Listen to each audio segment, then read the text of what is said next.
Hello everyone, welcome back, and today is March 5th, and I think there's a lot of talk around Barcelona's current situation. Obviously that performance against Athletic Bilbao, it wasn't the best, but I think some people are more worried about the current state of Barcelona and where the club is going, and also of course with Pedri and Frenkie de Jong being out injured, and they look likely and pretty much certain to miss this game against Napoli. It just seems like Barcelona aren't in the best situation right now, so I just wanted to talk about all of it. And the first thing I wanted to talk about was the Pedri situation, because I think a lot of Barcelona fans are getting more and more concerned about the direction that his career is going, because he's just been able to play less and less games since that 70-game season that he had for Barcelona in Spain.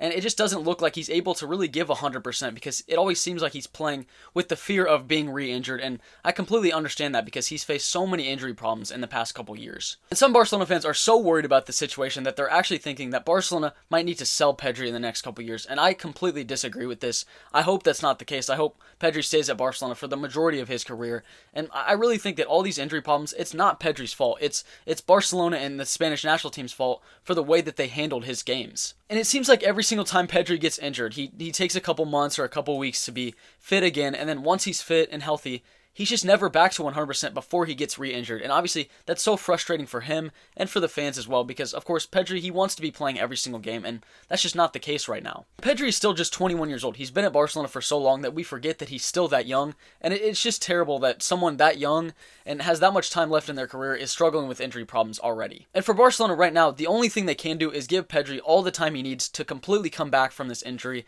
and give him enough time to be 100% fit, because I feel like there have been times that he just doesn't look like he's 100% yet, but Barcelona need him so badly that they throw him into a game, and that's just not helping his career. And I completely agree with a lot of Barcelona fans that Barcelona just can't rely on Pedri right now, and I don't think that's his fault. I'm saying that Barcelona, if they know they can't rely on a player to play 50 games a season, and you know how important his profile is in the team, why wouldn't you go to the transfer market and buy a player that's similar to him? Or not send out Pablo Torre on loan, who is a pretty similar player to Pedri. And there is no one in the world that's going to be a better fit for Barcelona than Pedri is, but we know that this is a problem. This has been a problem for the past couple seasons. Barcelona have to be proactive. They can't go into next season thinking, all right, let's make Pedri a very important player and don't have a single other profile on the team that can cover for him.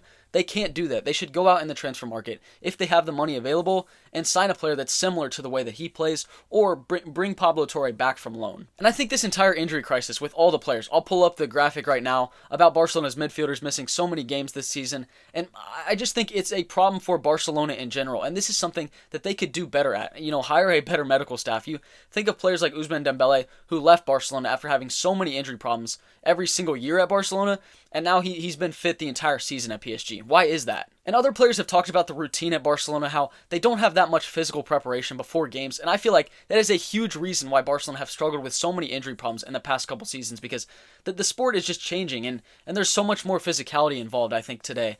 And Barcelona they're not able to keep up with it, and when their players try and push to 100%, when they're not used to doing that in training and in preseason, then that's when the injuries arise. And I'm sure you all know Xavi Simons, an old La Masia product that's now on loan to RB Leipzig. He talked about the physical preparation that Barcelona as a club, they lack compared to the other teams in Europe. And I feel like that's a big reason why Barcelona players, they get injured, because, of course, when you're in a game, you're going to want to be playing 100%, but when you're not doing that in practice, your body, it just can't fill that gap for you. You have to be physically prepared for every single game you go into. And I think about the Pedri situation that happened a couple years ago. And then with Gavi earlier this season, he was playing every single game for Barcelona. And then he also went to the national team, and the Spanish national team coach played him in a useless game against Cyprus. Why are you doing that? And of course now, both of these players are out for probably the rest of the season. I know Gavi is, but Pedri, I'm guessing, is out for the rest of the season. And I know Barcelona have a very important game against Napoli. It's the most important game in the season coming up in the next couple weeks. But if Lamine Yamal is not 100% fit, sit him. There is zero reason to be playing a 16-year-old in this game if he's not 100% fit, because the long-term future of his career is much more important than this round of 16 game for Barcelona. And I just think the club as a whole, and of course the national team as well, they've handled this situation of young players' career so poorly, and that's the reason that Pedri is struggling with fitness for the past couple of seasons. It's not Pedri's fault. He talks about it. He has a good diet. It's not like he's just eating whatever he wants and he's getting injured and he's not fit and he's not trying. That's not the case at all. It's Barcelona and the Spanish national team's fault for the way that they've handled his career. I think a lot of Barcelona fans right now are a little bit frustrated about the situation at the club and just the state that Barcelona are in, because, of course, when Frenkie de Jong and Pedri both get injured in the same game before a very important game for Barcelona, there's going to be some negative feelings there, and I completely understand why. And also in the past couple days, there have been a lot of comments about Laporta and the way that he's handled this club's situation. And I agree that he's not been completely perfect, but I think the way that Bartomeu left the club after Laporta came back to be the president of Barcelona, of course, it was in a really bad state. So I'm not going to blame Laporta for everything, but I agree that some of the decisions that he's made, they have been questionable. And I do think about that lever that Laporta and the rest of Barcelona's board pulled just to sign players like Lewandowski and Rafinha and Koundé, and they spent a lot in that transfer window. And I completely understand you had to, put some immediate quality back into the team for Barcelona to qualify for the Champions League and to compete in the biggest tournaments in Europe. But I just don't know if, now looking at it, where Barcelona just aren't able to sign a player, like they spent 150 million in one summer, and then the next summer they signed Oriol Romeo for 3.5 million. Like, that was their most expensive signing. I understand that La Liga is making it very difficult for Barcelona right now, but I just question some of those decisions. And no matter what, Barcelona is still going to be Barcelona. There's people all around the world that still love Barcelona, and nothing's going to change that. It doesn't matter the financial situation, but I just think Laporta, maybe he could have handled things a little bit better. And I say it a lot, but these next couple years for Barcelona, it's a very important time in the history of the club, because I think a couple wrong decisions and the club could be in a very bad situation in the next couple years. You have to think about the long-term future of the club. I'm okay without Barcelona winning the Champions League and without competing in that competition for the next couple years, as long as they're making smart decisions for the future of the club. And the next thing I wanted to talk about was some pretty interesting news that Barcelona have launched their own app that's going to be streaming matches. I'm not sure if it's going to be La Liga matches or Champions League matches. I wouldn't think that Barcelona would be able to do that because of the licensing, but it's going to be interesting that Barcelona are going to be launching an app and you're going to be able to watch games on that app. And I haven't looked into it much, but I doubt it's going to be very important games for Barcelona. I feel like it would be more preseason games and friendly stuff like that, but it's still really cool that Barcelona would be launching their own app and then streaming the games on that app. And the next thing I wanted to talk about was a report about Luis Enrique, who's an old Barcelona coach. He's currently coaching PSG right now, and he's done a pretty good job so far. But there are reports that Barcelona would be looking to bring him back in the summer, and I just don't think Barcelona will do that, and I don't think it's the right idea. And Luis Enrique, he won a treble with Barcelona, but I think the situation at Barcelona back then was so much different than it is now. He had Messi, Neymar, Suarez. I think now, given the situation at Barcelona, I just don't think bringing him back, it's going to lead to the same success that he had. And in the next couple days, I'm going to try and make a video about the coaches that I think would be joining the club in the summer, who I think is most likely to join and who I think would be the best fit.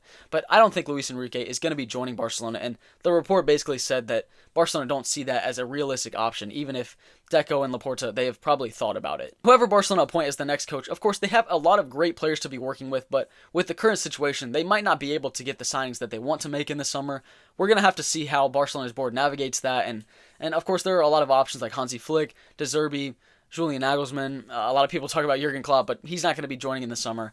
And it's a really interesting situation for Barcelona to be in, because with the limited options that they have, you've got to make the best decision, because the next couple years at Barcelona are very important, like I say. And then the next player that I wanted to talk about was Florian Wirtz, and I did see a small rumor that he was linked to Barcelona, and I just wanted to talk about him because he's one of my favorite players to watch in Europe right now. He's just so enjoyable to watch, and he's doing great with Bayer Leverkusen, of course, who are having a great season themselves, and it would be really nice to see Florian Wirtz at some point in his career playing for Barcelona. And it was reported that his dad said that he has a contract with Bayer Leverkusen until 2026, and it seems like he's going to honor that and stay at Bayer Leverkusen, which I think is a great thing for Barcelona, because if he wanted to leave this summer, it would not be to Barcelona. Barcelona don't have the ability to spend 100 million on Florian Wirtz, and I think it's more likely that Barcelona would be able to wait for him and then hopefully sign him on a lower transfer fee or maybe on a free transfer if he ever does decide to leave Bayer Leverkusen. And if Florian Wirtz would ever leave Bayer Leverkusen, that's a conversation in itself, because he seems very happy there. It doesn't seem like he's going to be pushing for a move anytime soon, but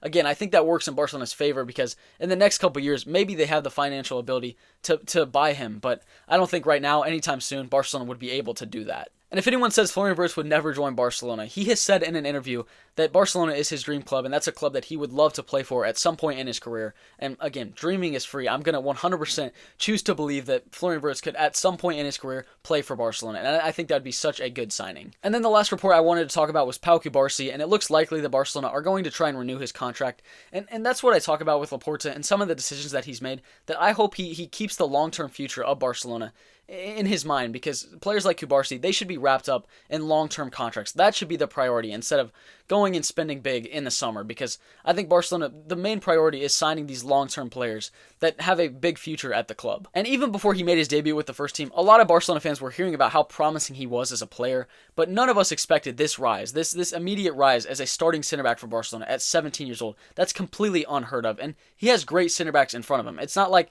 Barcelona are in a desperate situation. It's just Cubarsí has forced his spot into the first team. And Cubarsí's contract renewal 100% should be one of the biggest priorities for Barcelona and Laporta during this time, because that's, again, you're planning for the long-term future of the club, and Barcelona really shouldn't be signing center backs in the summer, because I think they have good enough players in that position, and Cubarsí, I think he can be a first-team player next season. And overall, I know there are a lot of negative feelings around the club right now, just given the state of Barcelona and the financial situation, and also the injuries to Frenkie de Jong and Pedri right before their most important game of the season. I understand those negative feelings, but again, I hope Laporta and the rest of Barcelona's board, they know what they're doing, and they're taking care of the long-term future of Barcelona, because that's the most important thing. And that's why big signings like Rafael Leao and Kvaratskhelia, I don't think Barcelona should be making those in the summer, because I feel like that's just Laporta and the rest of Barcelona's board rushing to make a big signing and make a statement, when Barcelona, they really don't need to do that, because I just think right now they're not in the position to be one of the best teams in the world, but in the next couple years, maybe they can be if they make smart signings and they invest in the young players.